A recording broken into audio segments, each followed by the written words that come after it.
नमस्कार, फाइटर समाचार में आपका स्वागत है। पेश है आज 14 जुलाई शाम 7 बजे राजस्थान की खास खबरें। राजस्थान एलडीसी भर्ती 2013 में एक बड़े घोटाले का खुलासा हुआ है, जिसमें राज्य स्तरीय जांच समिति ने 250 से अधिक नियुक्तियों को संदिग्ध माना है।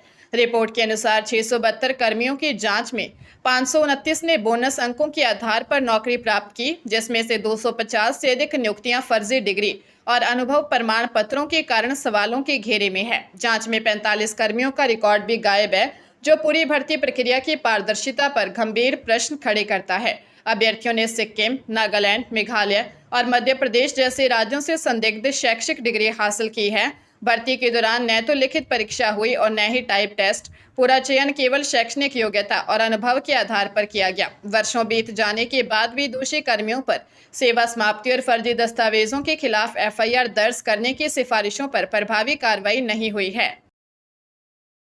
हॉर्मुज स्ट्रेट में तनाव तब और बढ़ गया जब संयुक्त अरब अमीरात ने ईरान पर 2 तेल टैंकरों मोम्बासा और बाहियाको क्रूज मिसाइलों से निशाना बनाने का गंभीर आरोप लगाया। इस हमले में एक व्यक्ति की मौत हो गई और 8 लोग घायल हुए हैं। बहरीन के रक्षा मंत्रालय के अनुसार ओमान के समुद्री क्षेत्र से गुजर रहे इन जहाजों को भारी नुकसान पहुंचा है। हालांकि ईरान ने आधिकारिक तौर पर कोई पुष्टि नहीं की है, लेकिन स्थानीय ईरानी मीडिया ने संदिग्ध जहाजों पर कार्रवाई करने का दावा किया है। ब्रिटिश नौसेना के यूके मैरीटाइम ट्रेड ऑपरेशंस ने भी क्षेत्र में एक संदिग्ध समुद्री हमले की पुष्टि की है, जहां एक जहाज के इंजन रूम में अज्ञात प्रोजेक्टाइल टकराया था।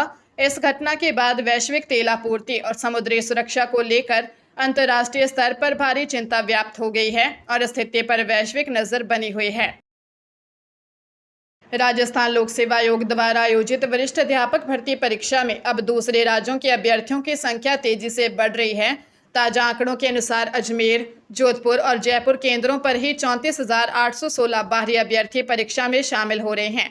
प्रदेश में कुल 12,30,000 परीक्षार्थी इस भर्ती का हिस्सा हैं, जिसमें से लगभग हर 35वां अभ्यर्थी राजस्थान के बाहर का है। बाहरी राज्यों में उत्तर प्रदेश, बिहार, दिल्ली, मध्य प्रदेश, पश्चिम बंगाल और झारखंड के युवा शामिल हैं।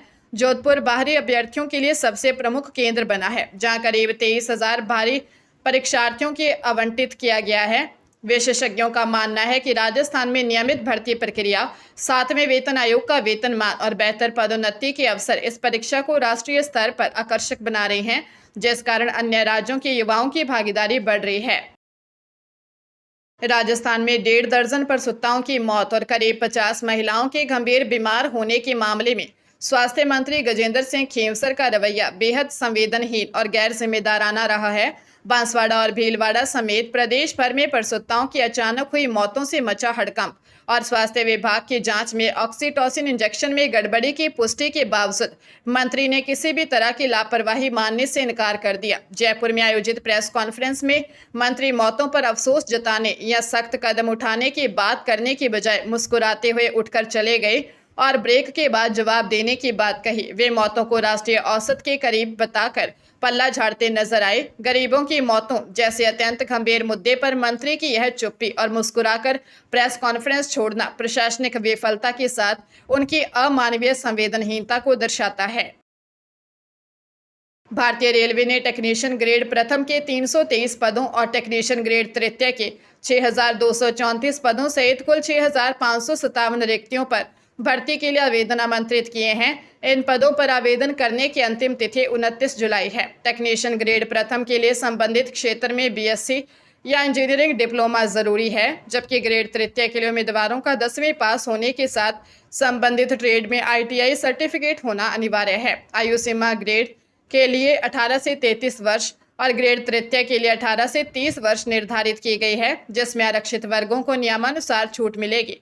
इच्छुक उम्मीदवार आधिकारिक वेबसाइट indianrailways.gov.in पर जाकर ऑनलाइन आवेदन कर सकते हैं। चयन प्रक्रिया में कंप्यूटर आधारित परीक्षा, दस्तावेज सत्यापन और चिकित्सा परीक्षण शामिल है।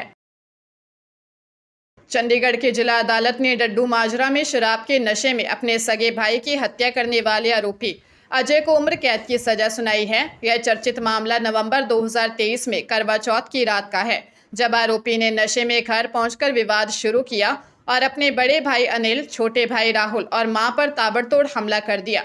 हमले में गंभीर घायल अनिल की अस्पताल में इलाज के दौरान मौत हो गई थी, जबकि मां और दूसरे भाई का लंबे समय तक उपचार चला। वारदात के बाद आरोपी छत से कूदने की धमकी दे रहा था, जिसे मलौया थाना पुलिस ने गिरफ्तार कर लिया था। अभियोजन पक्ष द्वारा पेश किए गए साक्ष्यों और मेडिकल रिपोर्ट के आधार पर अदालत ने अजय को हत्या का दोषी मानते हुए उसे आजीवन कारावास की सजा सुनाई है। राजस्थान सरकार सहकार से समृद्धि अभियान के तहत भारत टैक्सी सेवा शुरू करने जा रही है, जिसका शुभारंभ मुख्यमंत्री भजनलाल शर्मा इसी महीने कर सकते हैं। इस सेवा के लिए अब तक 80,000 ग्राहकों और 29,000 ड्राइवर्स ने रजिस्ट्रेशन करवा लिया है। फिलहाल जयपुर में इसका ट्रायल चल रहा है, जिसके बाद इसे जोधपुर, कोटा, अजमेर, बीकानेर और उदयपुर में भी शुरू किया जाएगा। सहकारिता विभाग द्वारा संचालित इस सेवा का मुख्य उद्देश्य निजी ऐप्स की तुलना में कम किराया उपलब्ध कराना और बिचौलिया व्यवस्था को खत्म करना है। इस व्यवस्था से यात्रियों को हिडन चार्जेस से राहत मिलेगी और वे ड्राइवर्स को निजी कंपनियों की तरह कोई कमीशन भी नहीं देना होगा। मोबाइल ऐप के जरिए बुक की जाने वाली इस टैक्सी सेवा की पूरी मॉनिटरिंग सहकारिता विभाग द्वारा ही की जाएगी। मेवाड़ के कृष्ण धाम श्री सांवलिया जी मंदिर में चतुर्दशी के अवसर पर सोमवार को खोले गए भंडार की पहले राउंड की काउंटिंग में 10,11,83,000 रुपये की नकदी प्राप्त हुई है।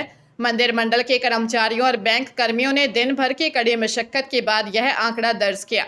धार्मिक परंपराओं के अनुसार आज अमावस्या होने के कारण काउंटिंग का कार्य स्थगित रहेगा। शेष राशि ऑनलाइन प्राप्त दान, चेक और सोने चांदी के चढ़ावे की गणना अब बुधवार 15 जुलाई को की जाएगी। उसी दिन अंतिम आंकड़ों की घोषणा की जाएगी। इस मासिक काउंटिंग को लेकर श्रद्धालुओं में हमेशा उत्सुकता रहती है, क्योंकि सांवलिया जी मंदिर देश के प्रमुख आस्था केंद्रों में से एक है, जहां बड़ी संख्या में भक्त अपनी श्रद्धा अर्पित करते हैं। बुधवार को गणना पूरी होने के बाद ही भंडार में प्राप्त कुल दान की वास्तविक स्थिति स्पष्ट हो सकेगी। राजस्थान के कृषि विश्वविद्यालयों और महाविद्यालयों में स्नातक पाठ्यक्रमों में प्रवेश के लिए आयोजित संयुक्त प्रवेश परीक्षा यानी जेईटी 2026 का परिणाम 22 जुलाई तक घोषित होने की संभावना है। परीक्षा के नोडल एजेंसी स्वामी केशवानंद राजस्थान कृषि विश्वविद्यालय बीकानेर ने प्रोविजनल उत्तर कुंजी जारी कर अभ्यर्थियों से आपत्तियां मांगी थी, जिनका परीक्षण अब विशेषज्ञ समिति द्वारा किया जा रहा है। आपत्तियों के निस्तारण के बाद अंतिम उत्तर कुंजी जारी की जाएगी। परिणाम जारी होने के तुरंत बाद ऑनलाइन काउंसलिंग के जरिए मेरिट और विकल्पों के आधार पर सीट आवंटन प्रक्रिया जुलाई के अंतिम सप्ताह में शुरू हो सकती है। इस वर्ष जेईटी के अलावा प्री पीजी और पीएचडी प्रवेश परीक्षाओं में भी कुल 37,497 अभ्यर्थियों ने भाग लिया था। पंजाब के फरीदकोट के मोहल्ला जानिया में एक दिव्यांग गृहिणी नीतू की घर में घुसकर हत्या कर दी गई। वारदात के समय मृतका घर पर अकेली थी, जबकि उसके पति प्रदीप कुमार ड्यूटी पर और बच्चे स्कूल गए हुए थे। दोपहर को जब पति घर लौटा और दरवाजा नहीं खुलने पर पड़ोसियों की मदद से अंदर प्रवेश किया तो उसे पत्नी का शव मिला। पति ने किसी बेरंजिश या कीमती सामान की चोरी जैसी बात से इनकार किया है। डीएसपी त्रिलोचन सिंह के अनुसार हत्या दोपहर में हुई है। पुलिस की टीमें और फोरेंसिक एक्सपर्ट मौके से साक्ष्य जुटा रहे हैं और आसपास के सीसीटीवी कैमरों की फुटेज खंगाली जा रही है। फिलहाल हत्या के कारणों का खुलासा नहीं हो सका है, लेकिन पुलिस ने जल्द ही आरोपियों को गिरफ्तार करने का आश्वासन दिया है। राजस्थान सरकार ने प्रदेश के शहरों को कचरे के पुराने पहाड़ों से मुक्ति दिलाने के लिए 310 करोड़ रुपए से अधिक की महत्वाकांक्षी योजना शुरू की है। मुख्यमंत्री भजनलाल शर्मा के नेतृत्व में प्रदेश के 152 नगरीय निकायों में करीब 75 लाख घन मीटर पुराने कचरे का वैज्ञानिक विधि से निस्तारण किया जा रहा है। स्वच्छ भारत मिशन शहरी 2.0 के अंतर्गत बायोमाइनिंग तकनीक का उपयोग कर कचरे को अलग अलग श्रेणियों में बांटा जा रहा है, ताकि मिट्टी का सड़क निर्माण में और प्लास्टिक का व धातुओं का पुनर्चक्रण में उपयोग हो सके। अब तक 30 निकायों में कार्यादेश जारी हो चुके हैं और 40 निकायों में प्रक्रिया अंतिम चरण में है। इस पहल का मुख्य उद्देश्य भविष्य में नए डंपिंग ग्राउंड की आवश्यकता कम करना और शहरों को स्वच्छ व पर्यावरण के अनुकूल बनाना है, ताकि केंद्र में जीरो डंप साइट लक्ष्य को हासिल किया जा सके।